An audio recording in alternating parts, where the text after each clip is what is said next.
Audio Jungle.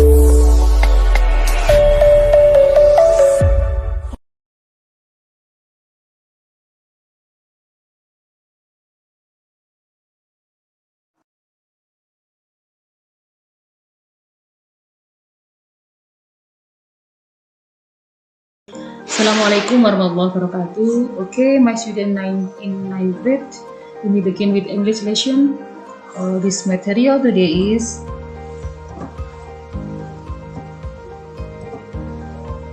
procedure text. Ya, materi kali ini adalah teks prosedur. Ya, seperti yang sudah kita kenal di kelas 8, mungkin sudah kelas 7 atau 8. Kita lihat sekarang instructional purpose atau tujuan pengajaran.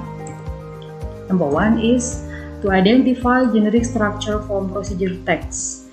Untuk mengidentifikasi ciri-ciri struktur teks dari teks prosedur.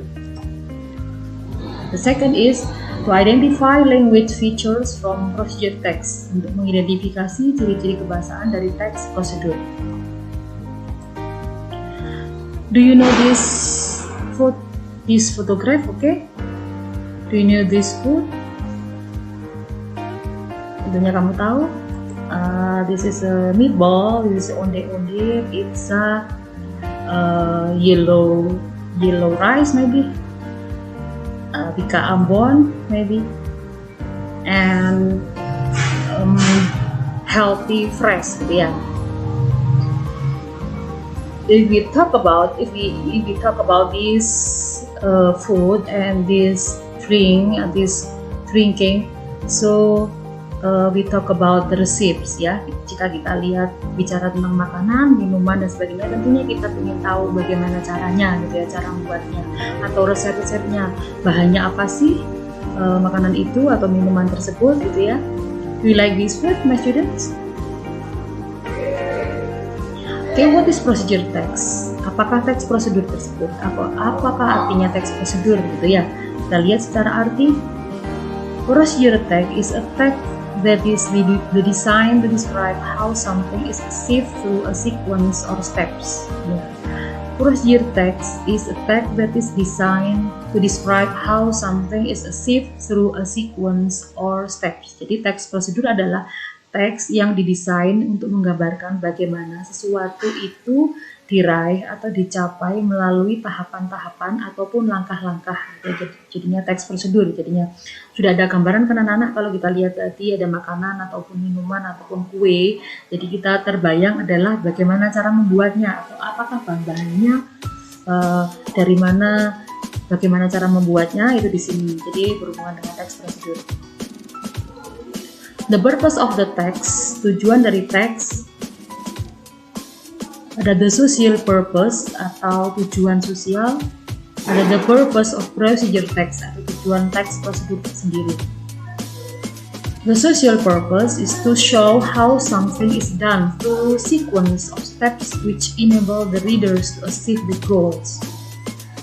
Untuk menunjukkan bagaimana sesuatu itu dikerjakan melalui tahapan-tahapan atau langkah-langkah yang memungkinkan pembaca untuk meraih atau mencapai tujuan. The purpose of procedure text, tujuan dari teks prosedur sendiri adalah to tell the reader how to do or make something through a sequence of action or steps. Menceritakan kepada pembaca bagaimana melakukan atau membuat sesuatu melalui tahapan-tahapan ataupun langkah-langkah ataupun kegiatan action. Jadi ini adalah arti atau tujuan dari teks prosedur, gitu ya. Ada tujuan sosial, ada tujuan teks prosedur sendiri. Language features of procedure text. Ada ciri-ciri kebahasaan teks prosedur. Oke, kita lihat. The first one is present tense. The second one is imperative sentences. The third is action verb.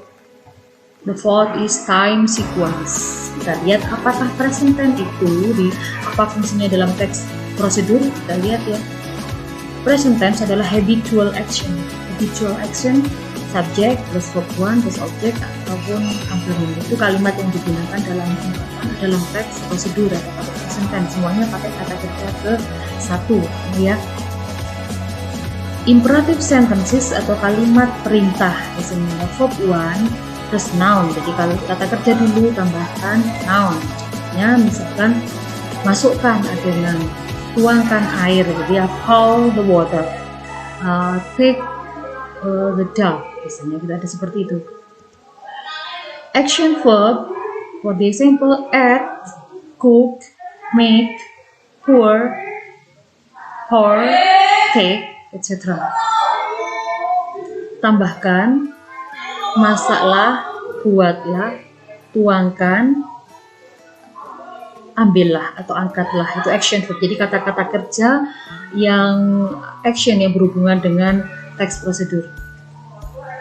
Time sequence atau time signal, ada first, ada second, ada next, ada after that, ada finally. Biasanya itu digunakan di awal setiap kalimat-kalimat teks prosedur. Itu adalah ciri-ciri kebahasaan teks prosedur, ya.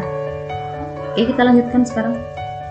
Ada the generic structure of procedure text atau ciri-ciri ataupun struktur teks dalam teks prosedur. Kita lihat. The first one is goal atau tujuan, ya. The second one is materials atau bahan-bahan, and the third is steps atau langkah-langkah.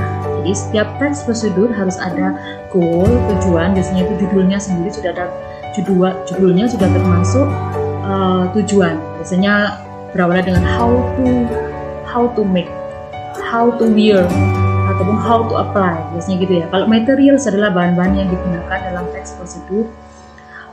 Bisa juga tools, itu alat-alat yang digunakan. Berikutnya ada steps atau langkah-langkah. Langkah-langkah di sini dipakai time sequence, ada the first, the second, the third, and then finally, biasanya gitu yang kita pakai. Tapi tidak selamanya harus ada time sequence. Itu untuk memperjelas saja, karena ya langkah-langkah itu yang digunakan. Do you know this picture? This picture is a cup of coffee, gitu ya.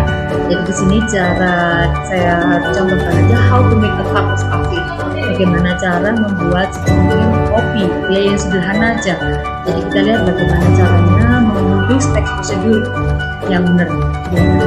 Materials and ingredients, bahan-bahan dan alat-alat yang digunakan. There are 2 spoons of sugars, okay, 1 spoon of coffee powder, hot water, a cup, or a spoon. Ya, ini adalah beberapa bahan-bahan dan alat-alat yang digunakan untuk membuat secangkir kopi. Itu yang sederhana aja, ya. 2 sendok gula, ada 1 sendok kopinya, ada hot water, a cup, sebuah cangkir, and spoon, sebuah sendok. Steps, langkah-langkah yang digunakan di dalam membuat secangkir kopi. The first one, kita lihat, prepare 2 spoon of sugar, a cup, hot water, 1 spoon of coffee powder, a spoon. Ya, yang pertama adalah siapkan 2 sendok gula, secangkir, 1 cangkir air panas, 1 sendok gula kopi dan 1 sendok, ya. The second, put 1 spoon of coffee powder into the cup. Jadi yang kedua, masukkan 1 sendok kopi ke dalam cangkir. Then pour some hot water into the cup. Kemudian tuangkan beberapa atau air panas ke dalam cangkir. After that, add 2 spoons of sugar into a cup of coffee. Berikutnya tambahkan 2 sendok gula ke dalam kopi. Ya. Finally, stir it well and the hot coffee is ready to drink.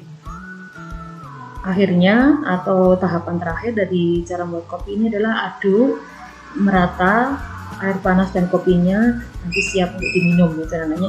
Ini salah satu contoh yang paling sederhana.